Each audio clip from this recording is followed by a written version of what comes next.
Hello and welcome to the 7 Uncommon Keys to End-to-End WMS Success. My name is Bob Treblecock. I'm the Editorial Director of Supply Chain Management Review, and I'll be your moderator for this event, which is brought to you by our friends at Softeon. Joining me today are 4 individuals with deep experience in materials handling automation and supply chain software. First, we have Brian Hudak, who is the CEO of Throughput Partners, LLC. Brian is an accomplished authority on supply chain dedicated to maximizing performance, providing clarity, and optimizing supply chain agility. He is respected as an unbiased and perceptive resource, a trusted advisor to over 100 organizations, and has conducted over 25 WMS selections and implementations. Next, we have Kevin Hume, who is a project executive and a co-founder of Throughput Partners. Kevin has seen his share of WMS deployments from multiple perspectives, as a selection deployment consultant, as WMS software provider, and as an end user executive responsible for multiple WMS applications. Most recently, Kevin was responsible for supply chain technology consulting services at Tompkins International. Today, Kevin is leading Throughput customers focused on WMS initiatives and other strategic supply chain technology initiatives. Dan Gilmore is the Chief Marketing Officer at Softeon, a leading provider of WMS and other supply chain software solutions. He is one of the most recognized names in supply chain as a former industry analyst, implementer of warehouse systems, prolific writer on supply chain topics, and more, including his work, The Little Book of Distributed Order Management. And finally, we have Dinesh Dongre, the Vice President of Strategy at Softeon. Dinesh handles a number of executive responsibilities. He has implemented warehouse management and warehouse execution systems at some of Softeon's largest customers and brings a unique combination of both technical and operational domain expertise. Now, before we get started, a few housekeeping items. If you haven't done so already, I'd like to remind you that attendees are invited to download today's presentation. Just click on the resource icon on your screen. Remember that this is an interactive event. We're going to have a little Q&A at the end of the presentation. Feel free to submit questions as you listen to the webcast, and if we don't get to all of your questions, we'll forward them to our speakers later. And since we have a number of speakers, note if you have a specific speaker in mind and include that in your question. Now to today's webcast. The warehouse management system market remains strong, driven by e-commerce, automation, and other factors. There's lots of implementations going on. That sounds great, right? Here's reality. WMS projects can be challenging from start to finish. Achieving success requires process discipline and focus, appropriate levels of effort and staffing, and much more. Otherwise, companies face unnecessary risk, poor decision-making, delays in time to value, and, in the worst case, project failure.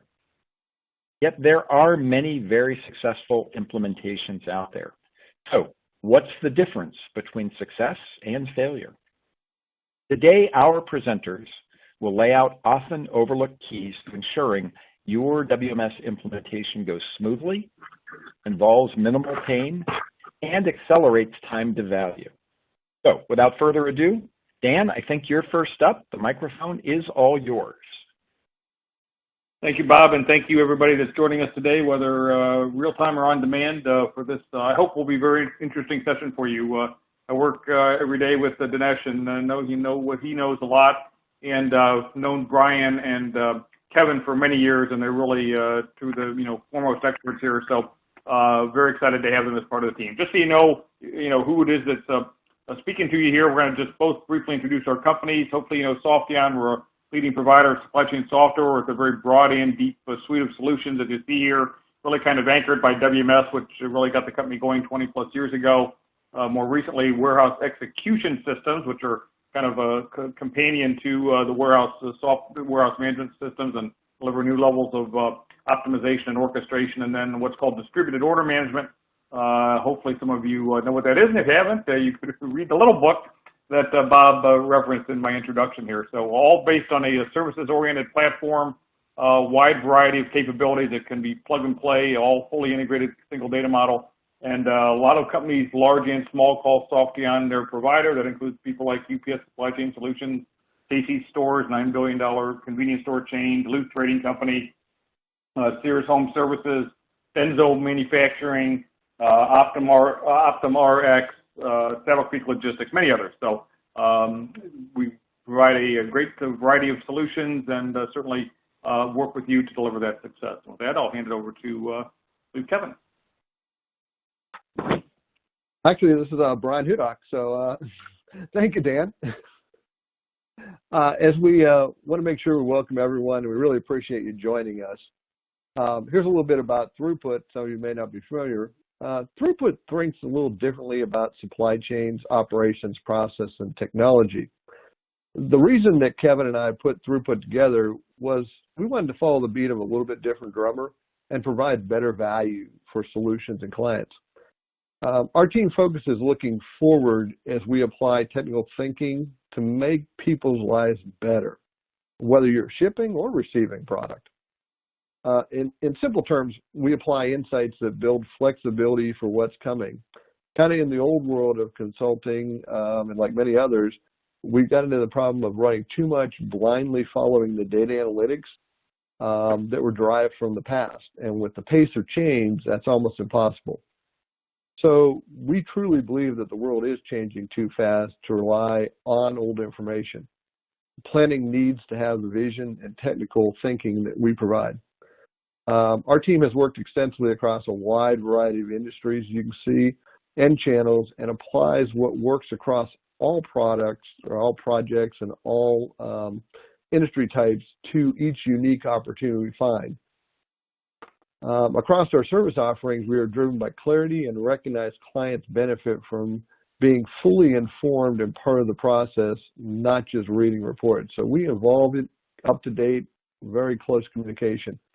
And our approach takes the best of agile and traditional design process and blends them to design and employ leading edge technology solutions for supply chain, both existing and new operations. And we think that's very critical because with technology being such a critical part of any material handling or other solution today, as Dan talked about WMS earlier, that's a critical component that has to be done in conjunction and evolve over time. So final, we are throughput and we love to talk supply chain. So glad you all are here with us to talk about it.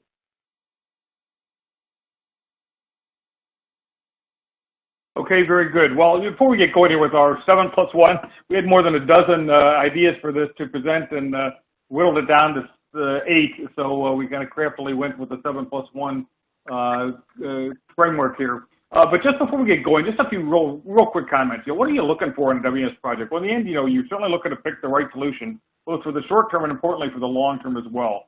You want to hit your expected ROI target. That's what the CFO is expecting you to do. And how do you get there? You got to do it by being on time, on budget, and what sometimes gets overlooked, frankly, is on result. You want rapid time to value. Too many WMS projects tend to drift early on after the implementation and really don't get to that value point for months or sometimes never. And you want to minimize the pain and stress. This is obviously these are big projects, and there's a certain amount of stress that's inevitable. But you want to take that to the least degree possible so you can enjoy what you're doing and feel very comfortable in its path and its direction. And you want to generate perceived success, right? Inside the company, to the key stakeholders, you want everyone to think that this project went very well, was successful for you. Well, how do you get there? It requires true end-to-end thinking, and that's what we're really going to look at today, all the way from the project inception and when you first get going and developing the business case and all that through vendor selection and all of that, and then on to deployment and go live and all those kind of things. We've taken some individual recommendations across every step of that way that maybe you haven't thought about in terms of what is key to success. So we're going to try to make some of these difference makers beyond just do more testing and do more training. Of course, yes, we almost always need to do more testing. We need to do more training, but you don't need us to tell you that, although we are going to talk about testing, but in a different way today. And we're just going to try to give you some things that you probably haven't read or seen in other forums in terms of ideas to make your project end-to-end as successful as possible. Okay. Well, thanks, Dan. And the first key to WMS success is building a closed-loop business system. And so you really have to understand the WMS value up front. There's a lot of people make some misconceptions. They think a little bit differently, and there's a problem with it. So the first thing I want to do is define what you need before you select it. Many people believe that a WMS provides a solution. A WMS can be a powerful tool if implemented to best practice operations, but it is not the solution. The process changes it enables is a solution. So a few rules you need to follow. One, a WMS deployment should never be viewed as a solution in and of itself. First thing we have to do is go in and make sure we're fixing the process, providing the right equipment, and then drive it with the WMS that has the power to enable it. So the WMS should be viewed as an enablement tool. Second is, a new WMS deployment should be viewed as a configurable tool that can enable new business. Too many folks simply automate old processes and believe the WMS will drive the improvement. The WMS will give you the data, it'll give you the tools, but you have to make the change and change management process. The reality is you'll get the better tracking and visibility, but not true improvement unless you put the time in up front and do the business case up front. Third is, justification should be based upon improved service quality and conformance to best practices and repeatability. So clearly when you start this, define and understand what you're updating to become best practice organization. You know, don't make this a sweeping 10 to 20% improvement. A lot of times you see that, a lot of times you can go in and say that's what it's going to be, but you have to do the homework and legwork up front. Spend as much time or more updating to best practices and retraining as you do configuring and testing your WMS tool. A lot of people get in the practice of focusing to make it work, but you have to test to the new process, not the old ones. So as we look a little bit at what some of the business case successes are, success is going to start with a robust, detailed business plan. It's going to depend itself on the critical business functionality and technical objectives that you do up front. Benefits are going to be based upon operational improvements in throughput, service, quality, and process. And that means you have to look at what that change is going to give you, whether it be a labor improvement, a quality improvement, an accuracy improvement. Next, you need to make sure the future environment is sufficiently detailed with your software provider during the selection, the design, the configuration, and the testing. If you don't, they're going to go in and observe what you are doing today, not where you're heading. So make sure you're defining that clearly because you're going to build it the wrong way. Next, you need to have critical elements must be prioritized during the detailed design to ensure compliance to the business case expectations. Take the time, detail it out.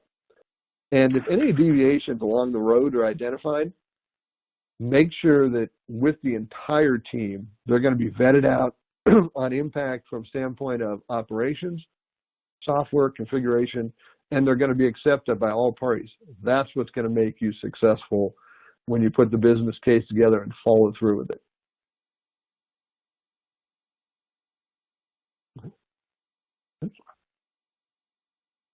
Thanks, Brian. I'm Kevin Hume from Throughput Partners. Now we want to talk about factor number 2 and this concept of a clear decision-making framework. Creating a well-defined decision-making structure at the start of a project is just absolutely mandatory. It sounds easy enough, but ask yourself some questions. Typical questions start with the significance relating to operational processes and the related WMS configuration options. At the start of the project, who is responsible for making the decisions related to those operational process conformance issues, and when and if they should depart from a standard configuration in the WMS? That decision needs to carefully weigh the value of the operational gains, the potential gains, against the downstream impacts of cost and future upgrade challenges, if they may apply. If you wait until it's until it's time to make the decision and pull together an ad hoc group of folks to make that decision, at best, you're risking losing time in the schedule, and at worst, you may not have considered all the relevant factors needed to even make the best decision. That decision-making team should be comprised of a cross-functional group that can evaluate issues and options to resolve them. The team at the least should consist of operational input that can maintain the efficacy of the business case as well as impact to the operational processes. Project management to manage scope creep and evaluate the overall impact to timeline. The testing impact of those changes, this is one that's commonly missed, to evaluate the impact to testing, plans, and timing.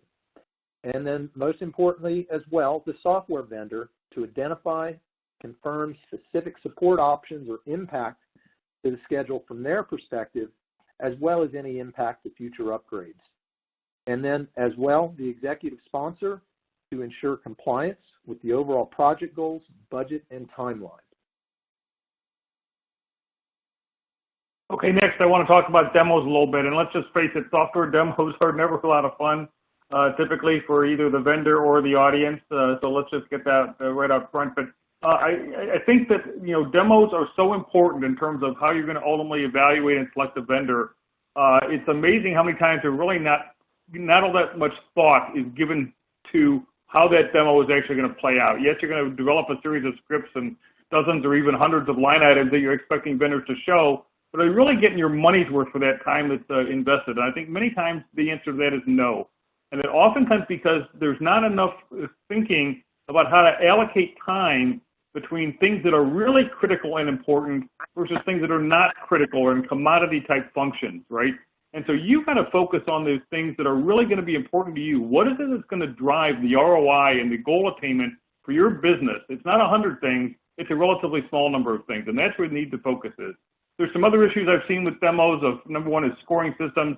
It's amazing how many times companies plan this elaborate scoring method and then it simply isn't adhered to during the demo. People are doing emails, people are doing other things, or they're not filling out the information correctly. Is the scoring really going to be used to do the vendor? Is it just an exercise and you're going to pick who you feel best about?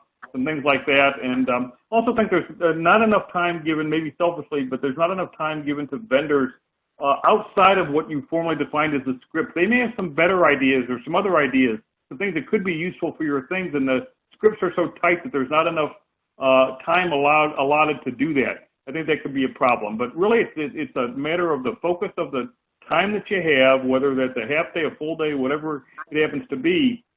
But I encourage you to identify the 6, the 8, the 10, the 12 capabilities that really are tied to your success, that are going to drive those ROI numbers, right? That are going to drive whatever problem you're trying to solve. What are the things that are really going to address that?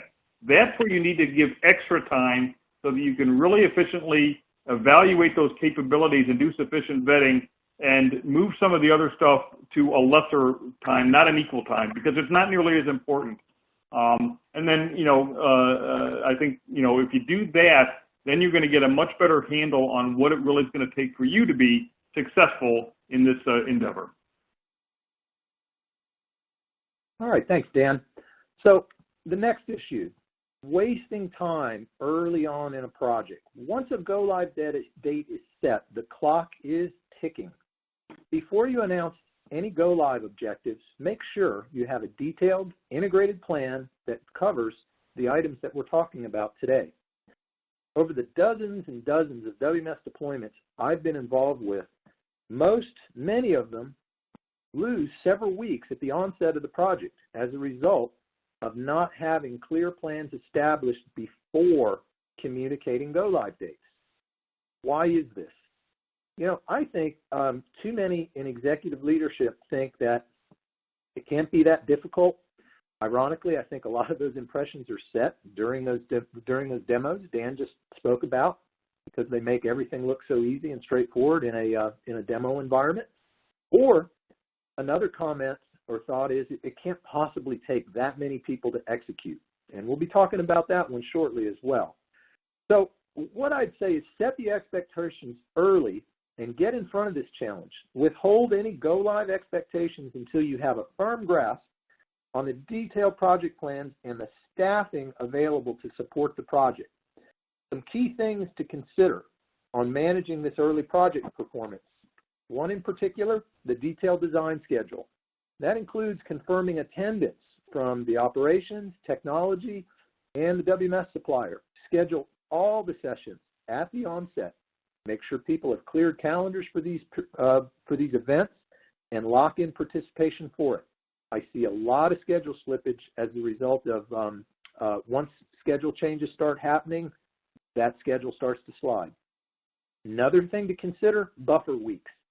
Despite what I said previously about that decision-making structure, as it relates to the design phase, decision-making delays related to the closing out of that design are going to happen. And I would always consider incorporating an extra 1 to 2 weeks in the design phase. Rarely have I ever seen a design phase close out on time. Best case, if you put the buffer in, you may pick up an extra 1 to 2 weeks of additional testing, and you can close out the design phase on time. Communicate the urgency of schedule adherence from the beginning. Take the attitude that any time squandered in the design phase of the project correlates to a potential day-for-day loss of testing time prior to deployment.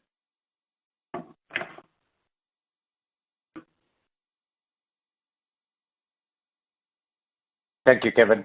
This is Dinesh Dongre. You might wonder, why is cloud, in here as an element or a dimension to, success or failure of a WMS implementation. It's primarily driven around the fact that, today it's probably a lot more mainstream than it used to be 2-3 years ago. WMS implementation is now ubiquitously start thinking about, cloud versus on-prem. On-prem is really a secondary thought unless there is significant investment that you've already made in IT infrastructure. Any new WMSs, people are looking at potentially looking at cloud as a first priority in terms of a landscape that they would prefer to move towards.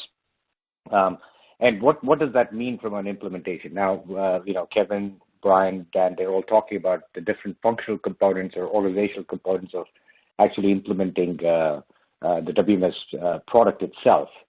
But there is a broader organizational impact that comes into play when you think about cloud. As an instance, you could be thinking of, a certain business scenario that you're not likely to encounter. It could be a one-off exception, and as part of implementation, you might not prioritize it as much, knowing that you have access to the tools, access to the systems that are in-house, that you can address that very quickly if and when that remote one-off exception happens.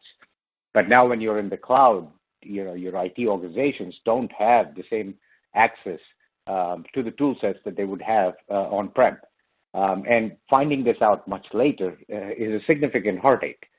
So accounting for changes organizationally that you have to put in place in order to be successful, not just with implementing the WMS, but also in steady state from a support perspective is vital. The same extends to other parts of the organization too. So WMS support, while traditionally might be an IT type function, with cloud now there is opportunities for it to be more decentralized and not have as many IT focused resources, business administrators, super users at local facilities across your network. Given that it's cloud and given that intuitively it is set up to be accessed via the application as opposed to a backend database or some technical skill set, empowers a different group within the organization to be able to support your steady state and be more efficient. So both of these, I think, have to be addressed. And the one other piece that I haven't called out here, but is part of the equation is integration or collaboration with your external partners.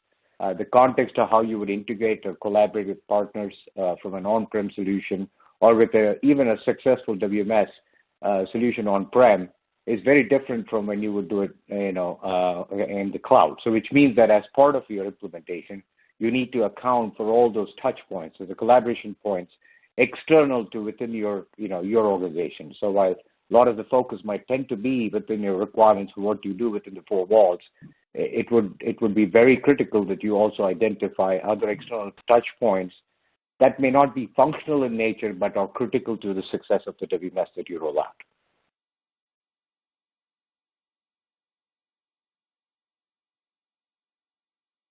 Thanks, Dinesh. So I alluded to staffing in the previous step about squandering time in the opening phases of the WMS deployment. I want to share a common refrain I've heard after delivering the details of an integrated project plan to client executives.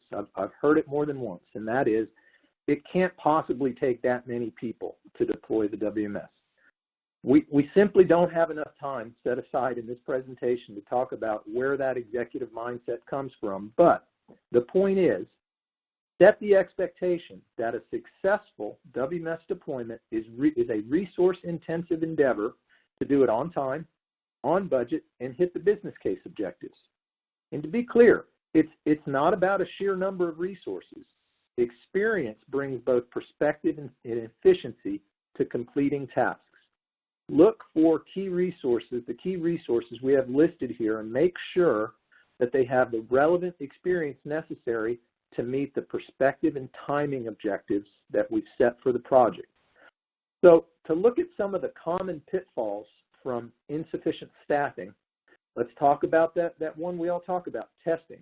Is probably the most frequent staffing challenge I consistently encounter, a lack of sufficient experienced folks to test the application prior to go live. And again, this goes back to setting those appropriate expectations with leadership early on. And you know, a suggestion, a good way to explain that and get the point across is, you know, one way or the other, you will test this WMS application, either in a test environment with test resources and no impact to your customers, or you're going to wind up testing it in production, where you risk your customers completing your testing if you go live with insufficiently vetted functionality. This example is usually the best way to impart the value of sufficient testing staff to your leadership. Along with testing, we want to talk about another often overlooked topic, and that is having quality, reloadable test data. So building upon what we just talked about, testing is dependent upon the successful completion of several significant upstream milestones, and it almost always has to be managed to a shortened time frame, as well as a desire to accelerate the testing process. It all sounds good until you dive into the details of the testing and the data. Where is the data coming from? Does the data effectively support what you need to actually test? Project teams are usually pretty good on these aspects. The one area I see teams neglect, however, is the plan, any plan or thinking about how to effectively refresh the data to replicate testing scenarios. Testing efficiency can grind to a halt if you don't have access to sufficient, relevant data to keep testing moving once issues come up and you need to apply break fix in any regression testing. Make sure that early on you have a plan, a method, resources, and the environments available to support the refreshing of test data quickly.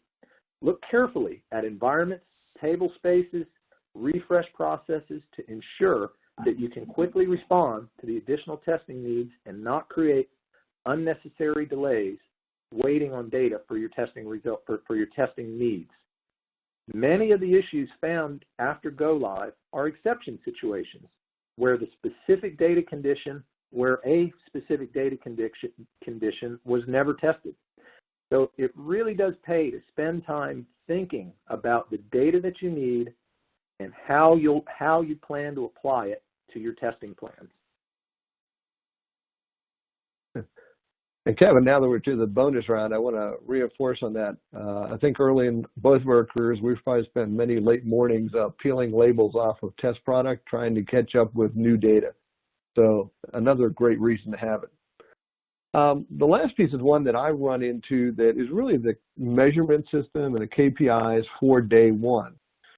We all know that there's a visibility to operations performance is key long term.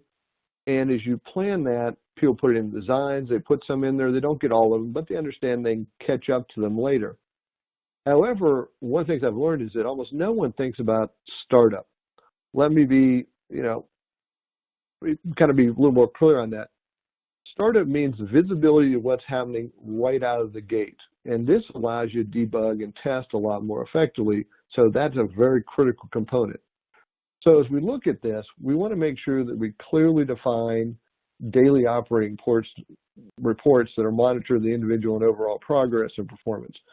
And the more you have up front, the faster you can identify and modify, and also look to where you can put training anything. Where are we falling short? Where are we coming well? Second is to understand what is the key to identifying critical process performance and potential issues during go live. So what can go wrong in go live versus testing? And so you want to look at system performance metrics, and that really is what's happening within the system itself. So data cache size, how it's coming, how we're managing it. Is that slowing us down? Response time, lag time, network performance itself, data accuracy. We won't find most of that in testing because volume almost always reveals those kind of issues. But if we have it, we can see when we're hitting peaks, when we're hitting capacities, and where adjustments can be made versus just shutting the system down or losing data in live operations. Second is make sure we have transactional and throughput reporting by area. Validate what's being captured for error rate calculations and accurate data capture. Are we getting everything and is it in the right place?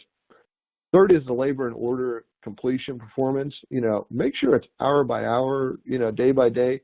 We got to make sure that we have it segmented in something that we can actually go back to and look at. Because the one thing that happens in go live is the unexpected. So data will lie to us if we look at it by a day because we have to make sure we're documenting all the downtimes, all the adjustment periods. And so that segment allows us to block things out that aren't true. And last is the error tracking by our reason code. So anything we can think of that may be a common error, build that in up front, try and capture it when we're cataloging that data, and make sure we have something that, why it was rejected, what was happening, and was it legitimate, and we're not just making guesses of what may have been causing that, which will greatly accelerate everybody's team progress on this.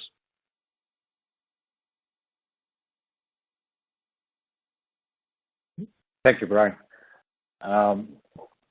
So we started off saying 7+1, and there was a lot more components that we wanted to share, but just one, additional bonus tip, if you will, in terms of what might impact the success of an implementation. A lot of times, be it doing the business case, being demos, being selection and implementation, a lot of times you start with having some strategic objectives. Of course, it's a significant investment in replacing or bringing on a new WMS. So strategic components are typically always part of the equation early on, but invariably they tend to drop off the radar as you get into the more mechanics of actual implementation. So be it requirements and then the actual testing and so forth, the tendency to kind of withdraw from the core strategic objectives and focus on the more tactical and immediate objectives becomes the norm. Case in point, if you think about a WMS and a company that potentially was looking at, growth in their e-com volume over a period of time, say it's a 3-year window or a 4-year, 5-year roadmap that they would grow.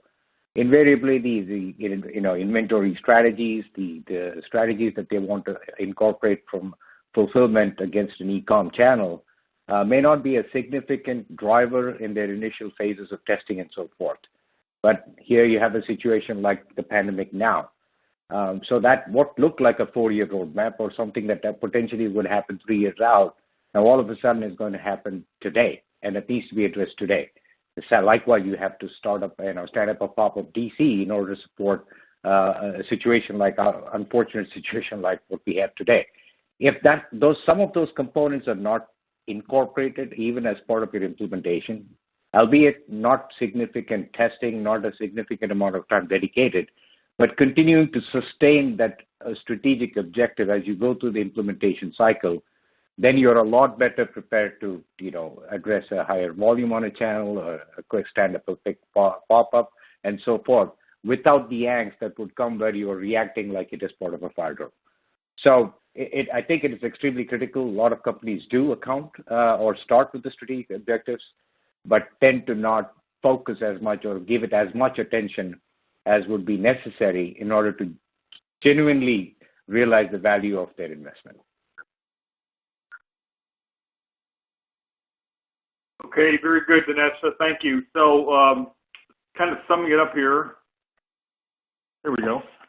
So hopefully you got a lot out of those recommendations there. There were some that certainly, or many of them are not the common ones that you hear, and hopefully appreciate that and then got some value out of that. We're both going to just sum it up real quickly here if we wind down and move to the Q&A. I just got to say that there is a wide variation in the general marketplace in WMS project success, and Kevin and Brian kind of talked about that at the beginning a little bit. I will say quite commercially that that variance in soft gas projects is much smaller than the average because of the way we do things here. But you want to be on the success side of that variation, not on the unsuccess side of that variation. One of the things when there are painful or unsuccessful projects, and this is stuff I've observed going back 30 years, it is always easy to identify why and how it went wrong looking back, right? So when things are not going well, when they're too painful, heaven forbid a complete failure, it doesn't happen too much anymore these days, but pain is still very common. You can always say, this is what happened, why we got to this stage. And you don't want to be in that situation where you have to do it. Yes, it takes some real effort to plan and execute for success. And I like the Kevin's analogy about you're going to test it, whether you're doing it in a test environment or a go-live environment. But the pain it takes to plan and execute for success, as we've talked about here today, it is so much lower than the pain that is forced if the project is a challenging one. And you want to be on that side of it. So one way or the other, you got to put the investment in. It's better to put it in beforehand than afterhand, because then it's too late to really save the situation. Thanks, Dan. And then I'd like to thank everyone for your time today. Our goal here was to communicate some of the, really what we say, less talked about factors that can have a significant impact on your WMS deployment success. I think if I had to sum it all up in a few bites, it really does come down to, upfront planning and organization from the design coordination and milestone attainment, before and after testing, developing a mechanism to quickly adapt to challenges, and making decisions in a timely manner to keep the project on track. All that planning and organization is just essential to that.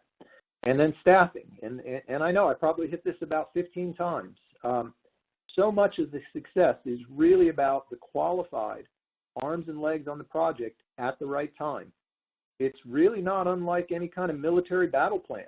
Overwhelming numbers can resolve emerging unanticipated issues quickly.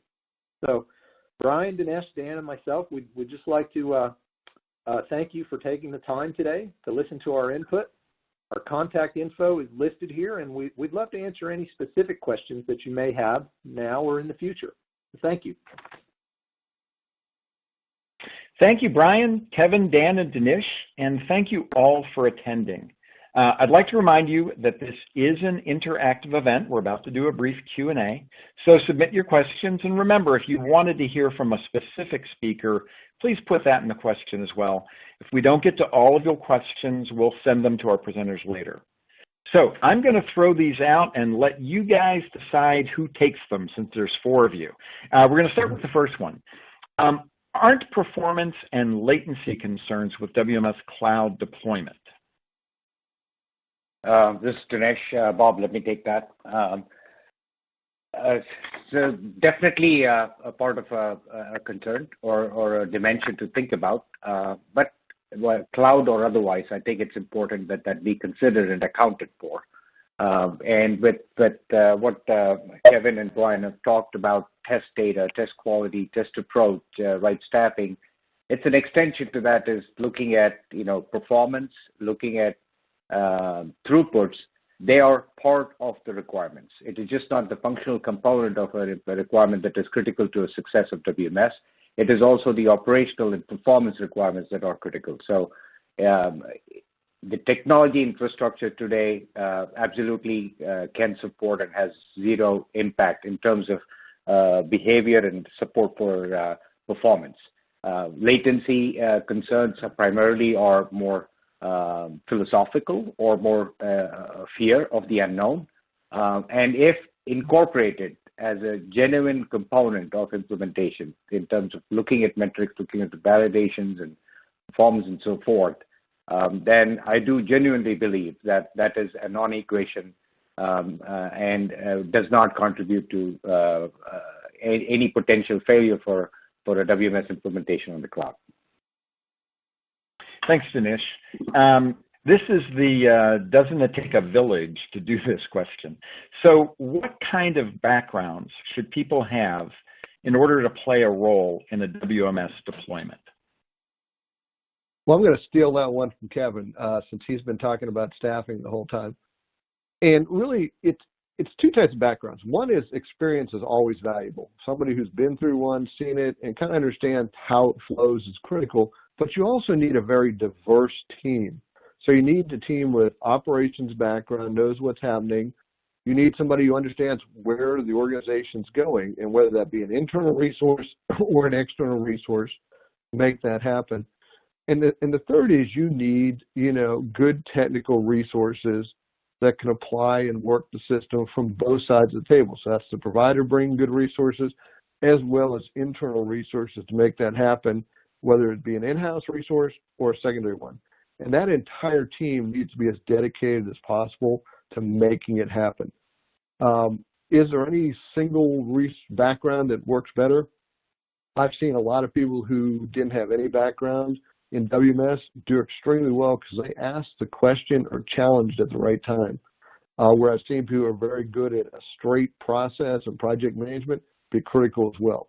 So get a diverse team, get as much experience as you can. Thank you, Brian. We always are trying to cost justify or show the business case for a WMS. So how can you convince your leadership the need for the resources you're asking for in this presentation? Yes, I'll take that one. This is Kevin. We spoke about that in terms of planning early, often, and upfront. There's really a couple levers that can really be applied there. The first lever is that detailed integrated project plan that clearly defines the resource load, the skill experience, and the second lever then is that go live date and how those two correlate. There's certainly flexibility in terms of the time frame and the resources, and it's a function of how that go live date correlates to all of those tasks that need to be done. So I don't think that you want to approach it as a either or a demand for X number of resources. It should be approached from a negotiation or a sliding scale of if, then, else. So if we're going to go live in this particular time frame, then we need these resources. Absent of that, the exception scenario occurs where we begin to get those challenges where we run out of time for testing, if you will. Great. I'm sorry, go ahead. I was going to say, Kevin, we probably want to add one piece to that from a standpoint of having the right resource and somebody who has decision-making power is a key part of that team to make sure they get the resources and also improve any changes that need to be made. Thanks, Brian. And sorry for talking over the two of you.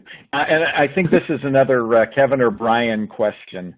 So if testing is running behind, is it better to delay the go live or take the risk and proceed with go live, hoping for the best? Boy, if I had $1 for every time, that question comes up, because it comes up on practically every project, and the answer is never the same. It all depends. First of all, you're never going to clear all of your issues before you go live. So you need to accept the fact going in that there will be known issues before you go live. It's a function of the aggregation of that and identifying the severity of the issues and how much risk you're potentially willing to take in order to go live. So, for example, if the issues are relating to customer service impacts, inventory accuracy impacts, those components, most of the time, those are a no-go. and that's going to be, you're going to have to push the go live. In the middle, sometimes operational scale, that's one that can be a wobbler depending upon the particular situation. If you've got a good distributed order management strategy and can effectively scale order volumes, you may be able to get through some scaling issues and more effectively throttle the order volume to overcome those issues early on. If what you're left with is a lot of exception processes where the issues are, a lot of times that's really something that's more manageable with sufficient staffing, and you could go through with go live. So I think the point being with that is there's no black and white. It all depends on the particular situation and the data that you have to be able to manage it in conjunction with, again, going back to the arms and legs. Yeah, this is Dan. I'll just jump in with one quick point there. That's something that probably never gets asked in terms of reference calls and whatnot, is what kind of a quality, how much quality of the product showed up in terms of configuration, et cetera, for that user acceptance testing. And I think you'll find a wide variety of, again, of experiences on that. You want to look for vendors that have a track record of having a high quality product show up so that testing doesn't, become a nightmare in terms of trying to fix all the things that aren't working right. Great, thank you. I think we have time for one more question. And again, to attendees, I want to remind you, if we didn't get to your questions, we will forward them to the presenters later. Dan, I think this last one goes to you. How long should a demo take? Well, that's a great question, and there's no right answer. Again, I'm chuckling because, as I said, demos are never exactly a garden party for everybody. But I will say this, it depends. But I will say we've a few times seen, 2-day-long demos per vendor, and I just don't know that there's ever a case where that is really required. So I think, typically somewhere between half a day, and I'm not even going to say a full day, sometimes maybe a 2/3 of a day, because frankly, by the end of a full day demo, everyone's kind of dragging, as well. So, again, the key is just to making them as valuable as possible. You need to really think through how you're going to, drive that through the time allotment and the specific script aspects that you're being asked you're asking vendors to perform. I will say that, you want to certainly move things like technical reviews or integration reviews and things like that out of the demo time frame. Cover those in an offline meeting. Can save yourself, some time there. So if I had to give my druthers, I'd say somewhere between half a day and 2/3 of a day. This is Kevin. Dan, I'd like to add one other element on the on demos. One of the outcomes of the pandemic has been this inability to go on site. Traditionally, demos have been conducted on site. One of the outcomes that we've experienced this year is we've adopted more of a hybrid approach now, where we've gone to 1.5 to 2 hour concurrent sessions throughout the day, where we actually have the ability to schedule demos from different providers throughout the day and compare, for example, inbound functionality of supplier 1 to inbound functionality of supplier 2, both in the same day in a shortened period. It's just an outcome of what's happened with challenges from the pandemic. And we've found both suppliers, WMS suppliers, and our clients as well, more accepting of that type of format. So it's something that's really new this year that we've been experimenting with, and we've got a lot of really good feedback on it. Great. Alrighty then. Well, that is all the time we have for today. I want to thank Brian Hudak, Kevin Hume, Dan Gilmore, and Dinesh Dongre for their presentations. Encourage everyone to download the presentation in the resource box. Just click on the resource icon. For Supply Chain Management Review and Softion, I'm Bob Treblecock.